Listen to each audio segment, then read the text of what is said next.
Bismillahirrahmanirrahim. Alhamdulillahirabbil alamin. Wassalatu wassalamu ala asyrafil anbiya wal mursalin sayyidina wa maulana Muhammadin wa ala alihi wa sahbihi ajmain, amma ba'd. Berkenaan dengan beberapa hari ini kita sering mendapatkan melihat berita tentang perang Palestina dan Israel. Perang Palestina dan Israel ini kembali menggugah semangat umat muslim. Dalam Islam itu ada ajaran namanya jihad. Salah satu surat yang membahas tentang itu adalah surat Al-Adiyat. Surat Al-Adiyat ini sebelum surat Al-Adiyat, ini surat Al-Zalzalah ditutup dengan ayat faman ya'mal mithqala dzarratin khairan yarah wa man ya'mal mithqala dzarratin syarran yarah. Allah itu mengutamakan amal. Dalam Al-Quran itu menekankan pentingnya amal sekecil apapun itu. Amal yang baik akan dibalas, amal yang buruk juga akan dibalas. Di sisi lain Al-Quran itu ada dua, ada sisi ilmu, ada sisi amal. Jadi Al-Quran itu ada sisi ilmunya, tapi juga harus ada sisi amalnya. Dari sisi ilmu, yang namanya Al-Quran itu punya makna asli dan punya makna yang kontekstual. Jadi makna asli berarti makna yang dulu disampaikan oleh mufassir-mufassir maupun yang disampaikan oleh Rasulullah, lalu makna tadi dikembangkan seiring perkembangan zaman sehingga muncul makna-makna baru.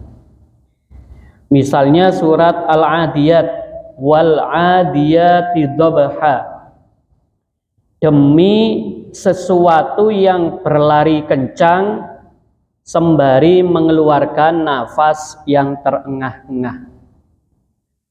Kalau tafsir lama, adiyat itu artinya kuda atau artinya unta. Jadi kalau zaman dulu mufassir seperti Ibnu Abbas mengartikan Al-Adiyat itu kuda. Tapi kalau Sayyidina Ali mengartikan unta. Kenapa kok Sayyidina Ali mengartikan unta? Karena Al-Adiyat itu artinya kuda-kuda. Berarti jumlahnya enggak hanya satu, lebih dari 3. Jadi kalau menggunakan kata jamak, kuda-kuda itu berarti kudanya lebih dari 3 ke atas. Padahal umat Islam sampai perang Badar itu hanya punya 2 ekor kuda. Dari sinilah Sayyidina Ali mengatakan yang tepat Al-Adiyat itu artinya unta, karena dulu Islam hanya punya 2 ekor kuda.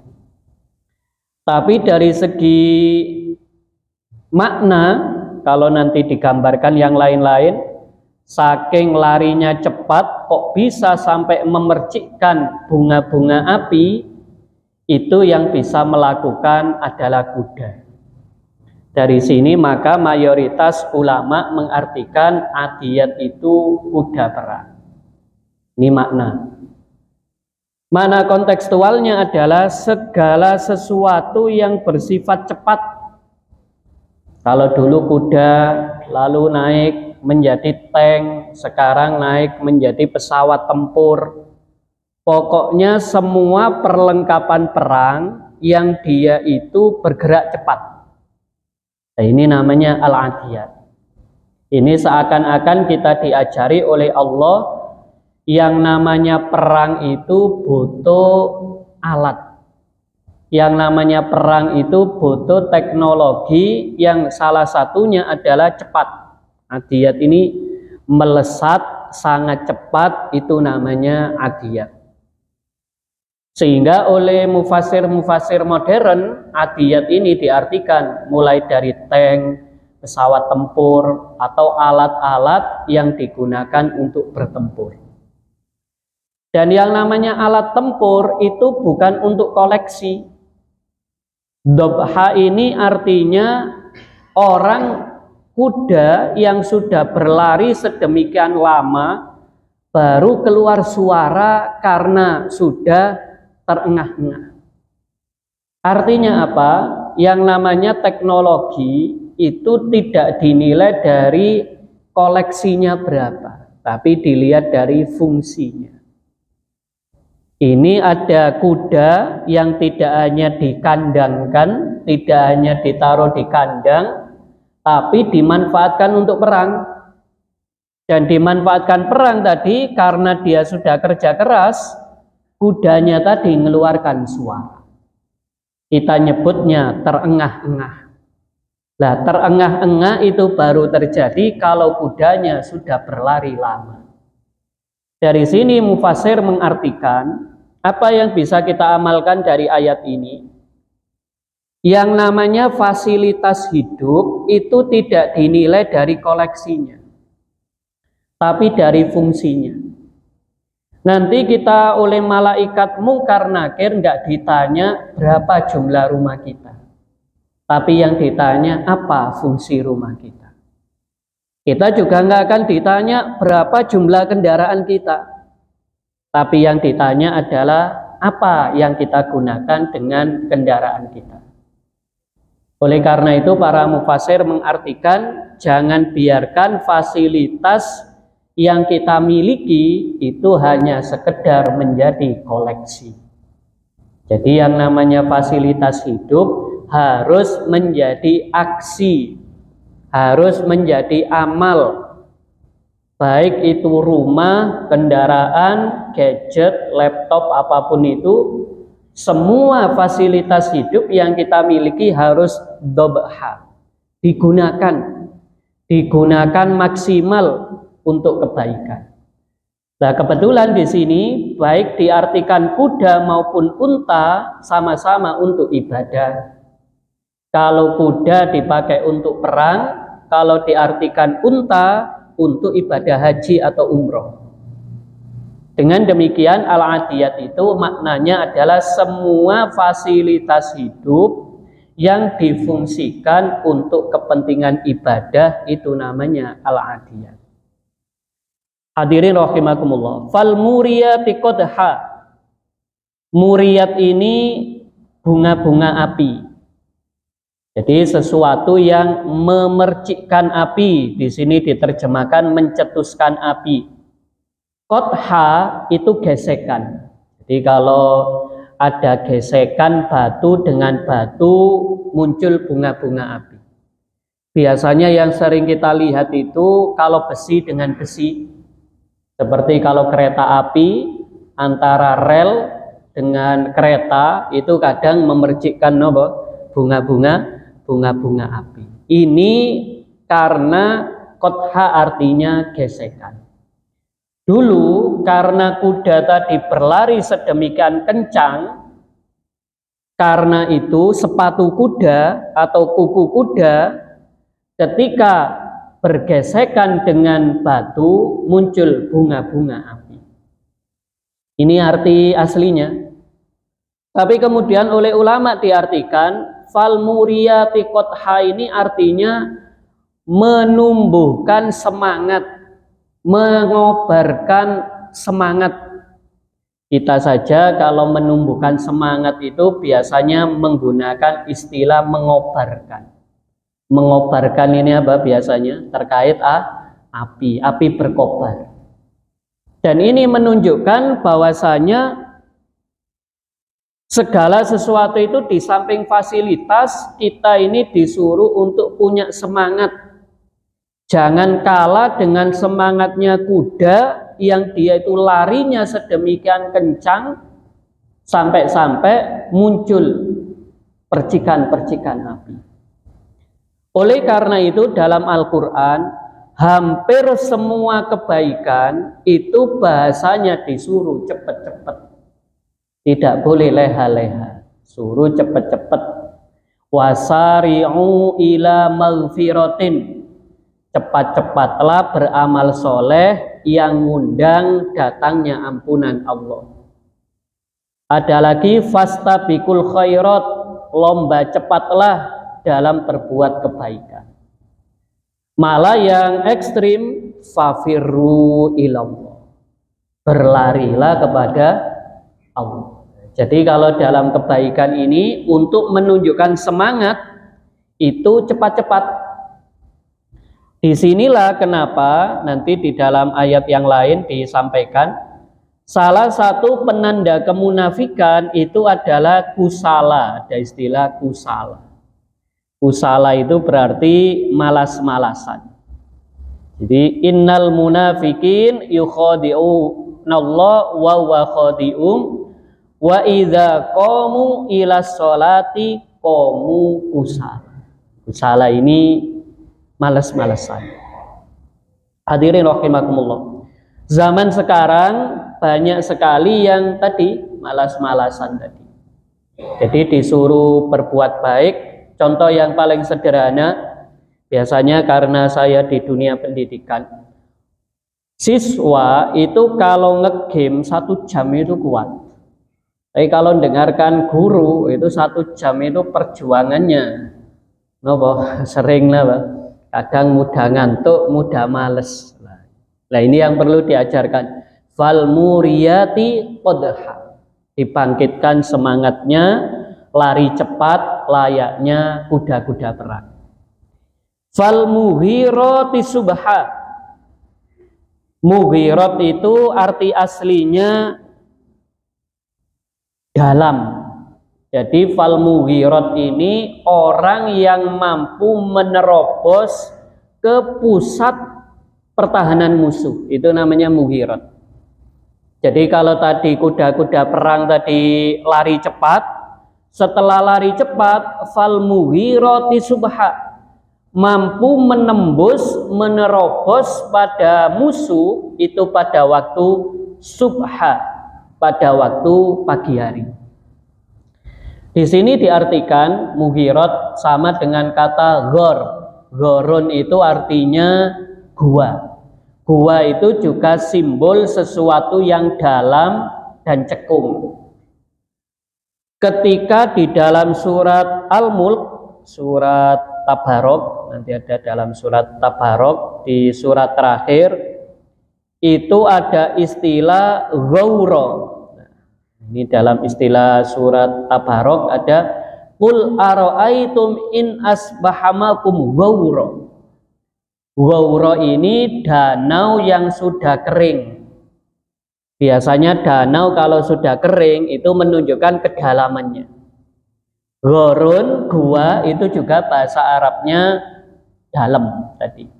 Ghaurun, ghaura, mughirat itu sama artinya, yaitu dalam.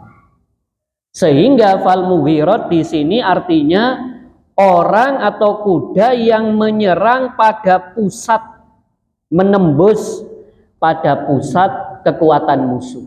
Nah ini fal mughirati subha, yang menyerang secara tiba-tiba di waktu pagi. Berarti ini berangkatnya malam hari, ini diibaratkan berangkatnya malam hari sudah sangat cepat sampai lokasi di pagi hari. Di pagi hari. Ini makna aslinya. Lalu kemudian para ulama mengartikan al-mughirat tadi, yang mengartikan kedalaman tadi, saking tiba-tibanya fa'asarna bihi nak'a. Asaro ini artinya menerbangkan. Sedangkan nak'a itu sesuatu yang menempel. Nak'a itu artinya sesuatu yang nempel. Kebetulan dulu artinya yang nempel itu adalah debu. Jadi waktu pagi hari debu yang masih nempel lekat di tanah karena sedemikian kerasnya kuda sampai-sampai debu yang aslinya nempel di tanah tadi berterbangan ke atas. Nah, ini menunjukkan seperti itu. Nah, kalau makna lain, nak'a itu artinya suara-suara. Ibaratnya kalau ada orang ngalami serangan mendadak, itu biasanya panik. Yang biasanya diem, tenang, tiba-tiba kaget. Karena kaget, panik, itu namanya nak'a. Sama seperti kita, kalau pas ada di rumah kok tiba-tiba gempa, yang semula tenang kok tiba-tiba gempa, apa yang terjadi? Mesti akan gaduh semua kan. Nah, ini namanya nak'a. Dari sinilah hadirin rahimakumullah, kalau kita arahkan ke sini adalah kita perlu membangkitkan sesuatu yang diem, yang nempel.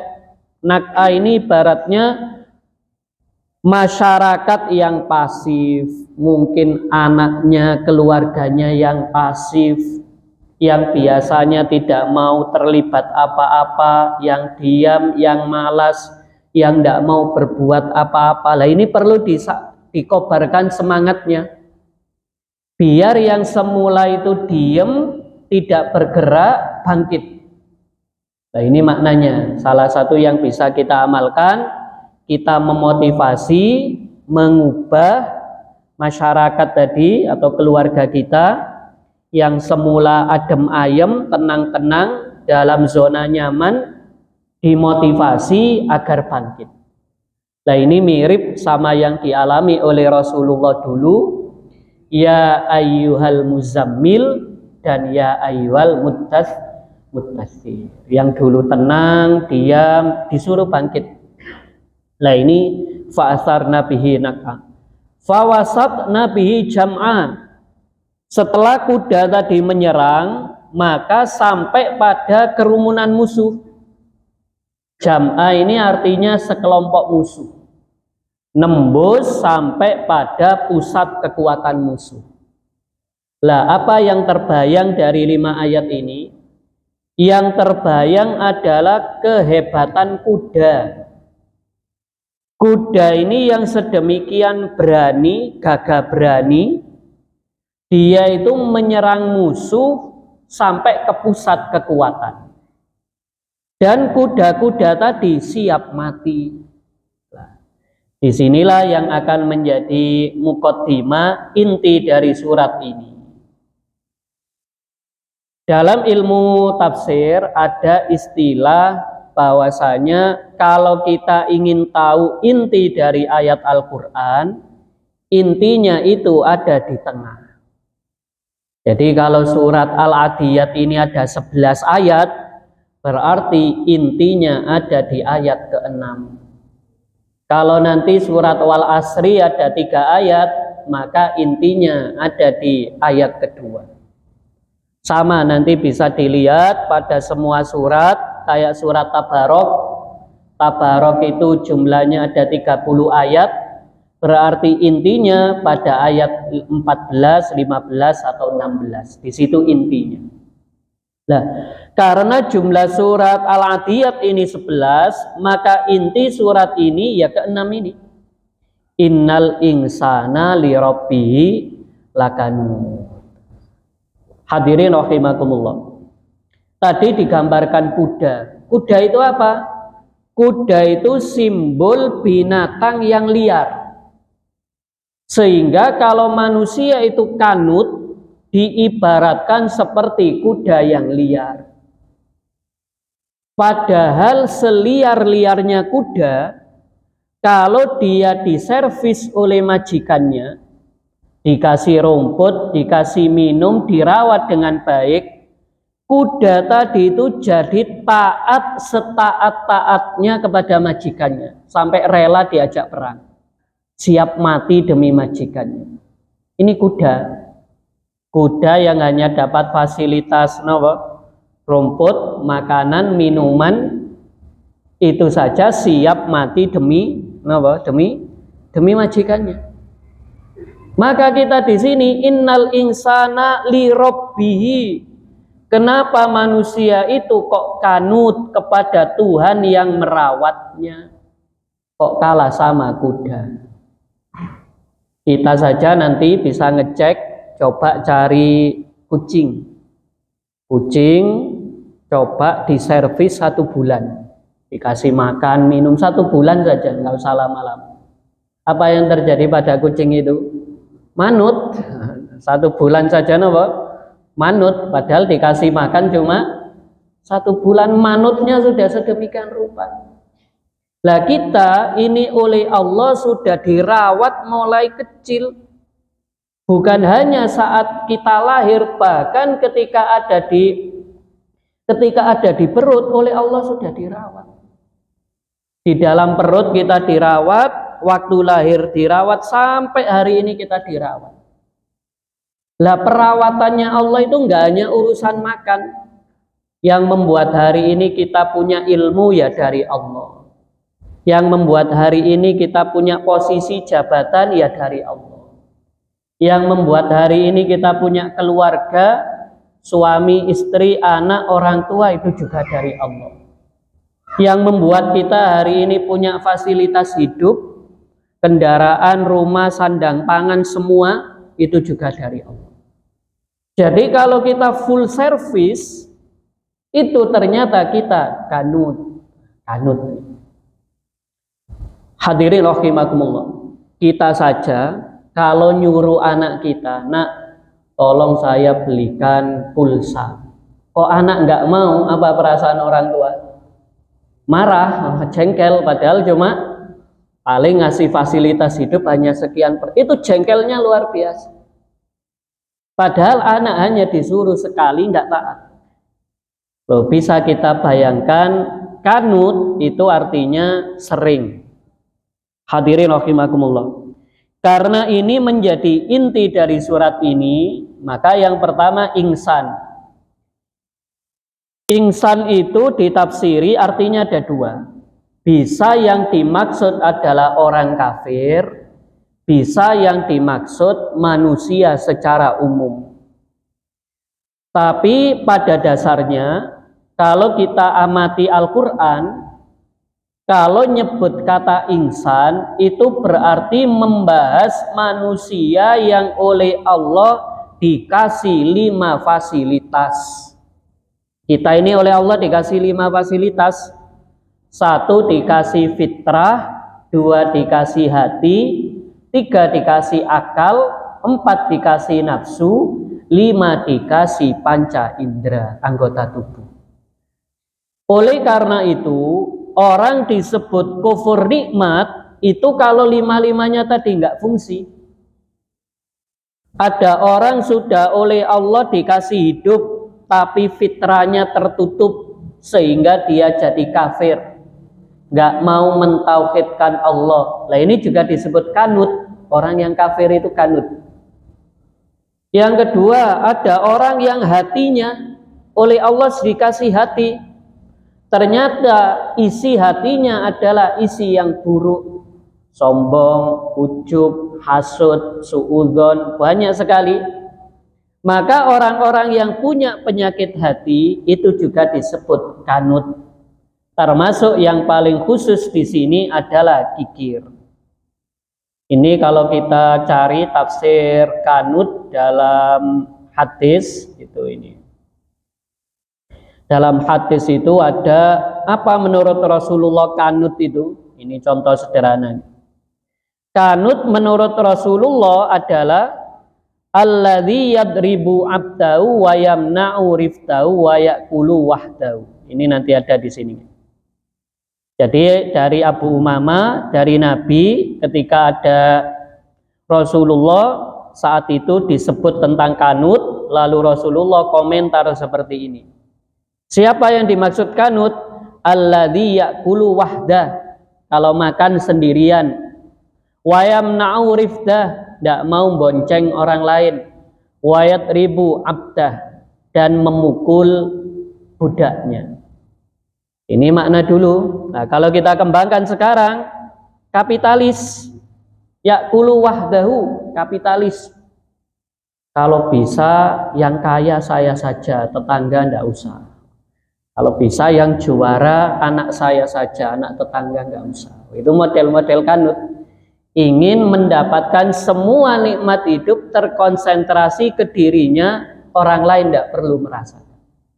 Itu konsepnya kapitalis. Kapitalis itu kan sudah kaya, tapi masih kepingin apa?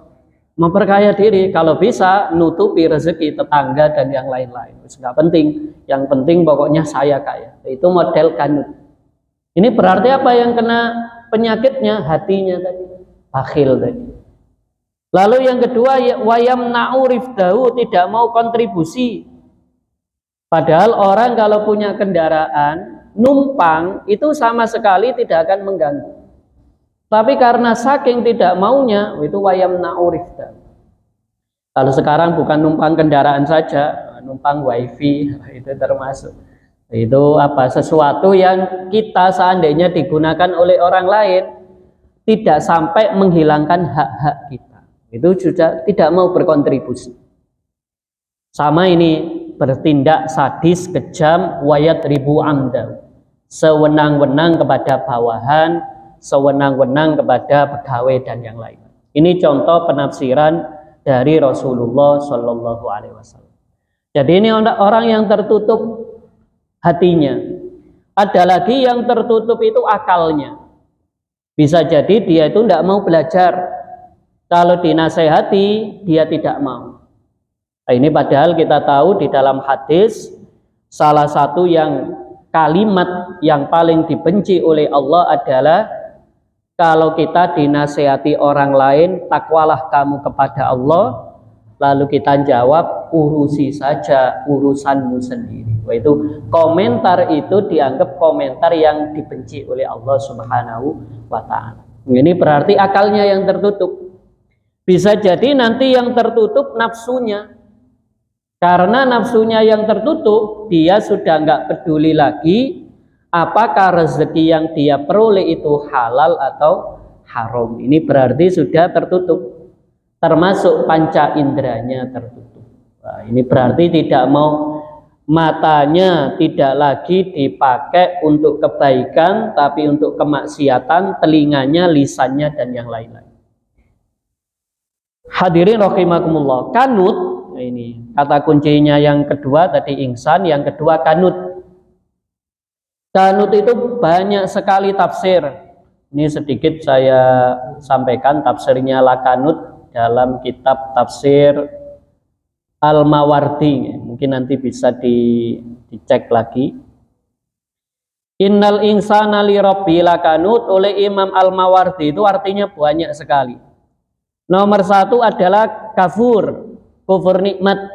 Kufur nikmat ini juga disebut kanut. Lalu yang kedua, kalau dapat rezeki sedikit tidak rela, tapi kalau diberi banyak nggak syukur. Jadi kalau sedikit nggak rela, kalau dapat rezekinya sedikit, ini keuntungan hari ini kok sedikit sekali, itu kecewa. Tapi kalau dapat banyak, nggak mau berterima kasih, nggak mau bersyukur. Itu makna kedua. Makna yang ketiga, yang lebih dikenang itu musibah, kalau nikmat dilupakan. Jadi hidup itu yang diceritakan musibah saja, lupa sama nyebut apa? Nikmat. Jadi yang diingat itu hanya musibah saja. Sekali kena musibah diingat-ingat. Padahal hadirin rahimakumullah, kita seandainya pun sakit gigi, itu kadang lupa kalau kaki kita masih sehat, otak kita masih sehat, mata kita masih sehat, semua masih sehat, semua terkonsentrasi hanya berkeluh kesah, kenapa kok saya sakit gigi. Itu sudah lupa sama yang lain. Ini namanya apa? Hanya ingat musibah, lupa kenikmatan. Ada lagi nanti orang yang bermaksiat dengan lisannya, orang bakhil, sampai ada 7 makna. Ini beberapa makna, dan sebagai penutup, ini hadirin rahimakumullah, sebagai penutup, kenapa kok kita ini seperti tadi menjadi orang kanut? Kanut itu arti aslinya terputus. Kanut itu arti aslinya terputus. Oleh karena itu, tanah yang tidak menumbuhkan tanaman, yaitu tanah tandus, itu bahasa Arabnya juga kanut. Dari sini bisa kita pahami, apabila kita dapat nikmat Allah, yaitu li rabbihi tadi, contoh sederhana, kita oleh Allah dikasih ilmu. Kalau kita memutus ilmu, berarti kita nggak ngajarkan kepada orang lain. Di dalam hadis kita tahu, ballihu anni walau ayat. Setiap kita dapat ilmu, kita diberi tugas oleh Allah untuk membagi kepada yang lain. Lalu yang kedua, kita oleh Allah dikasih rezeki harta. Nah, maka harta tadi kok terputus, berarti nggak kita bagi-bagi ke orang lain. Lalu kita diberi kesehatan. Kalau kesehatan tadi terputus, juga tidak berfungsi. Oleh karena itu, dari sini bisa kita maknai sendiri bahwasanya lakanut ini adalah memutuskan diri dari semua jenis kenikmatan. Itu ada beberapa, insya Allah masih ada waktu sekitar 8 menit. Monggo kalau ada yang ditanyakan, yang ingin dikomentari baik tentang surat Al-Adiyat ini maupun ayat-ayat yang lain, kami persilakan. Jadi sebenarnya lebih ke arah umum ya, bahwasanya yang nomor satu kita tadi Wal-Adiyat ini terkait fasilitas perang itu perlu diperbaiki dan yang lain-lain. Nah ini fasilitas, pentingnya fasilitas. Lalu yang kedua, karena itu kalau kita bawa ke dalam konteks Palestina, semua fasilitas-fasilitas tadi, kalau kita punya rezeki dan yang lain-lain, itu bisa dialihkan, bisa difungsikan untuk membantu saudara-saudara kita tadi. Ini yang pertama nih. Fal muriyati qadha juga sama. Fal muriyati qadha fal mughirati subha fa atharna bi naq'a fawasatna bi jam'a. Ini semua punya satu kesatuan, bahwasanya yang namanya kuda perang dan yang lain-lain itu sedemikian taat kepada majikannya, padahal hanya dia sesekali diservis. Oleh karena itu, di sini di inti dari surat Al-Adiyat adalah innal insana li rabbihi lakanut. Manusia itu seringkali memutus kenikmatan. Lah kenikmatan apa saja diputus? Lah secara spesifik, kalau untuk berbicara Palestina secara langsung, tentu tidak bisa langsung di ayat ini, tapi yang pertama gini. Di dalam Al-Quran yang paling mendekati peristiwa Palestina itu bukan surat Al-Adiyat, tapi surat Al-Buruj. Dalam surat Al-Buruj itu adalah qutila ashabul ukhdud. Dulu ada penguasa Yahudi yang mereka ini menyiksa orang-orang yang beriman. Dan itu yang terjadi pada zaman sekarang. Ini kalau secara ringkas, kalau seperti tadi yang disampaikan, ini ayat yang spesifik itu surat Al-Buruj sama surat At-Tariq. Ini yang relevan sama konsep nomor satu. Misalnya, kenapa sih orang Palestina itu kok kokoh imannya? Karena punya Al-Buruj. Al-Buruj itu benteng keimanan. Sehingga walaupun dibombardir sana sini, sama sekali tidak membuat iman mereka keropos. Kenapa? Karena benteng imannya kuat. Nah, kadang kita di Indonesia yang hanya untuk urusan keseharian itu imannya keropos. Sulit untuk menafkahi anak, itu pada akhirnya cari rezeki yang haram. Sedangkan di Palestina tadi, mereka ini tiap hari taruhannya nyawa, tapi benteng imannya kuat. Lalu yang kedua, kenapa kok Palestina itu nggak menang-menang? Wal yaumil mau'ud. Segala sesuatu itu ada waktunya. Hari ini walaupun yang berdoa itu wali, ya Allah semoga engkau terbitkan matahari. Matahari nggak akan terbit. Kenapa? Belum waktunya. Loh, kalau kita total dengan Indonesia, Indonesia itu dijajah 436 tahun. Mulai tahun 1509 sampai 1945. Yang jajah itu mulai Portugis, Spanyol, Prancis, Inggris, Belanda, Jepang. Totalnya 436 tahun. Sedangkan Palestina ini baru 106 tahunan.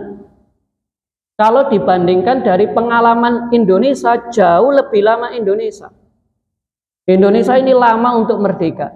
Kenapa kok nggak merdeka-merdeka? Tadi wal yaumil mau'ud. Segalanya ada waktunya. Kenapa nggak menang-menang? Lah, dalam surat At-Tariq disampaikan famahilil kafirina amhilhum ruwaida. Kenapa nggak langsung menang? Oleh Allah dikasih tenggat. Dulu kok seandainya semua orang kafir itu langsung dibunuh oleh Allah, kita nggak akan punya panglima namanya Khalid bin Walid. Justru yang dulu jadi panglima musuh yaitu Khalid bin Walid nanti berubah menjadi masuk Islam. Jadi adanya tidak langsung menang itu selalu ada manfaatnya. Kalau Allah menunda kemenangan. Di sisi lain, kalau kita lihat misalnya dalam surat apa nih? Dalam surat yang lain, bahwasanya yang namanya hari di dalam hitungan akhirat itu wa inna yauman 'inda rabbika ka'alfi sanatin. Satu hari di akhirat itu sama dengan 1000 tahun. Jadi kita yang tadi dijajah selama 436 tahun, hitungan akhirat hanya setengah hari. Dan itu sebentar menurut hitungan Allah. Tapi kita sebagai manusia sudah nganggep niku napa? Lama sekali. Kita nganggep Palestina ini kok gak menang-menang. Lah ini Palestina kok gak menang-menang. Itu kadang suudzon kepada Allah. Lalu yang lain, bahwasanya apa yang terjadi pada Eropa itu izhum 'alaiha qu'ud. Mereka itu diam, tidak berkomentar, tidak mau ambil tindakan. Sehingga mereka ini tidak mau membantu apa-apa. Lah kita sebagai umat muslim jangan menjadikan kekejaman itu sekedar tontonan. Wa hum 'ala ma yaf'aluna bil mu'minina syuhud, hanya nonton. Hanya nonton beritanya, sekarang sudah berapa korbannya. Tidak. Kita ini disuruh untuk berkontribusi. Lah kenapa negara-negara barat itu mereka itu double standar? Wa ma naqamu minhum illa ayyuminu billah. Loh, kalau penjajah sama terjajah. Penjajahnya itu Israel, yang terjajah Palestina. Sama dengan kasusnya Rusia dengan Ukraina. Ukraina ini terjajah, Rusia penjajah. Tapi Amerika dan yang lain-lain double standar. Kalau urusan Palestina sama Israel, yang didukung yang jajah Israel. Tapi kalau dalam urusan Rusia sama Ukraina, yang didukung terjajah, yaitu Ukraina. Ini berarti mereka membela bukan atas nama kemanusiaan, tapi atas nama illa ayyuminu billah, beda agama. Di sini ada beda agama sehingga beda ini tadi. Kemudian apakah kalau Islam kalah dalam perang? Bukan. Ini Islam memahami kemenangan itu bukan menang duel. Kalau menang duel, maka yang menang adalah Qabil, bukan Habil. Dulu sejak zaman Nabi Adam kita sudah dilatih yang namanya menang itu bukan menang perang. Oleh karena itu Qabil walaupun sukses membunuh Habil, tetap di sisi Allah yang menang adalah Habil. Karena dia apa? Mati dalam keadaan bahwa iman, amal soleh, masuk surga.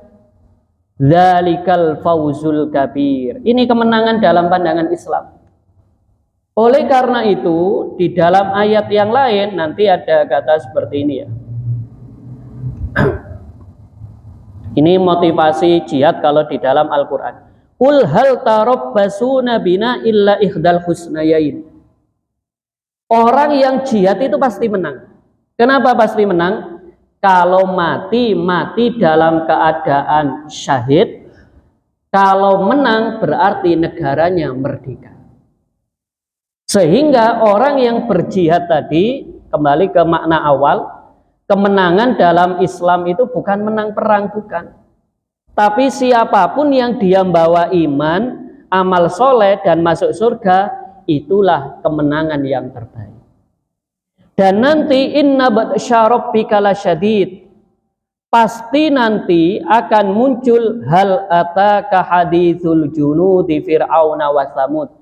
Sehebat-hebatnya kekuatan kafir musuh, suatu ketika pasti berakhir. Kenapa? Karena dulu pun ada pasukan hebat. Junud ini artinya militer yang profesional. Militer yang profesional di bawah kekuasaan Fir'aun suatu ketika berakhir. Hanya tadi kapan berakhirnya itu sudah urusan Allah. Lah, apa yang perlu kita lakukan ini? Innahu huwa yubdi'u wa yu'id. Apa inisiasi yang bisa kita lakukan?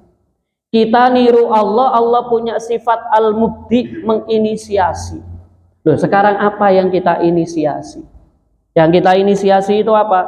Mungkin sekarang penggalangan dana, mungkin inisiasinya adalah memboikot, mungkin inisiasinya apa? Yang penting ada inisiasi. Tapi bukan hanya inisiasi, harus ada evaluasi, wa yu'id. Kenapa dari semua negara Islam itu hanya membantu obat saja, itu katanya pahlawan di Gaza, kenapa hanya ngirimkan obat saja nggak bisa? Padahal ngirimkan obat itu tugasnya wanita dalam perang. Loh, dari semua negara Muslim yang bantu Palestina itu adalah Yaman. Padahal Yaman itu negara Arab paling miskin. Sudah pasti namanya miskin, teknologinya juga tidak canggih. Nah, kenapa Saudi, kemudian Qatar, Uni Emirat yang hartanya itu luar biasa kalau mau dipakai untuk, kenapa itu terjadi? Balik ke surat Al-Adiyat tadi, wa innahu li hubbil khairi lasyadid. Karena mereka masih mengkhawatirkan kepentingan ekonominya. Kalau nanti ikut masuk ke dalam medan perang, takut juga khawatir ekonominya akan terancam, nggak lagi minyaknya lagi nggak laku dan yang lain-lain. Nah, ini namanya wa yu'id, perlu dievaluasi. Dan kemudian ini al-ghafur, al-wadud, dan satu lagi sebagai penutup, kita ini harus punya sifat al-majid. Al-majid itu artinya puncak. Kalau kita belajar pada Rasulullah, bahwasanya apa kira-kira sikap terbaik yang bisa kita lakukan di dalam menanggapi apa yang terjadi saat ini. Dan itu beda-beda. Antara sikap Indonesia, sikap Malaysia, sikap Yaman tadi semua berbeda-beda. Yang penting adalah apa respon terbaik yang bisa kita lakukan di dalam menanggapi itu semua. Tapi apapun itu, satu hal yang perlu saya sampaikan di sini, Al-Azizil Alim. Kalau ada pembantaian-pembantaian, kalau ada pembantaian-pembantaian terhadap umat muslim, jangan sampai kita suudzon kepada Allah. Allah itu Al-Aziz, perkasa. Bukan berarti lemah, Allah itu perkasa. Al-Hamid, Allah itu terpuji. Jangan hanya gara-gara 1-2 kasus lalu membuat kita suudzon kepada Allah Subhanahu wa taala, padahal kita tahu di sini ada beberapa materi yang pada intinya adalah bahwa Islam menganggap kemenangan bukan sekedar menang di medan perang, tapi siapa yang mampu menjaga iman, amal soleh dan masuk surga, dialah yang sesungguhnya meraih kemenangan sejati. Saya kira niku, semoga ada manfaatnya. Walafu minkum, wassalamualaikum warahmatullahi wabarakatuh.